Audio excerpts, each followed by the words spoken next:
ऐनमेळ. अरे वा, अखेर दोन्ही बाजूंचा हिशोब तपासला आणि त्यांचा ऐनमेळ अगदी अचूक जोडला. हिशोब आणि ऐनमेळ हा शब्द तर आपण दोन गोष्टी किंवा स्वभाव जोडताना वापरतो ना? हो, अगदी बरोबर. पण या शब्दाचा मूळ उगम चक्क हिशोबाच्या दुनियेतूनच झाला आहे. ऐनमेळ ह्या शब्दाचे प्रामुख्याने 3 अर्थ होतात. तिसरा अर्थ तर फारच सुंदर आहे. पहिला अर्थ, हिशोबाचा ताळेबंद. जेव्हा जमा आणि खर्च पै न पै तंतोतंत जोडतात तेव्हा त्याला ऐनमेळ म्हणतात. उदाहरण, महिना अखेर घरखर्चाची डायरी तपासताना जेव्हा जमा आणि खर्चाचा आकडा अगदी बरोबर जोडला तेव्हा गृहिणी सुटकेचा श्वास टाकत म्हणतात, अखेर हिशोबाचा ऐनमेळ जोडला. दुसरा अर्थ, अचूक जुळणी. जेव्हा 2 वस्तू किंवा गोष्टी एकमेकांमध्ये पूर्वनियोजित असल्यासारख्याच अचूक बसतात. उदाहरण, जुना वाडा दुरुस्त करताना सुताराने बनवलेला लाकडी दरवाजा चौकटीत एका फटक्यात जसाचा तसा घट्ट बसला. याला म्हणतात कारिगिरीचा अचूक ऐनमेळ.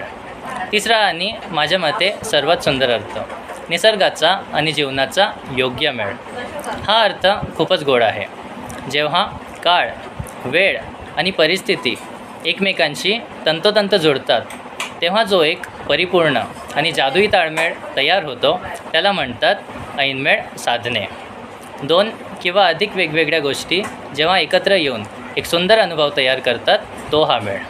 उदाहरण, भर उन्हाळ्यात अचानक आभाळात काळेभोर ढग जमणे आणि त्याचवेळी मोराने थोई थोई नाचायला सुरुवात करणे हा निसर्गाचा एक अप्रतिम ऐनमेळ आहे. ऐनमेळ हा शब्द आपल्याला हेच शिकवतो की जीवनात नुसती घाई करून चालत नाही.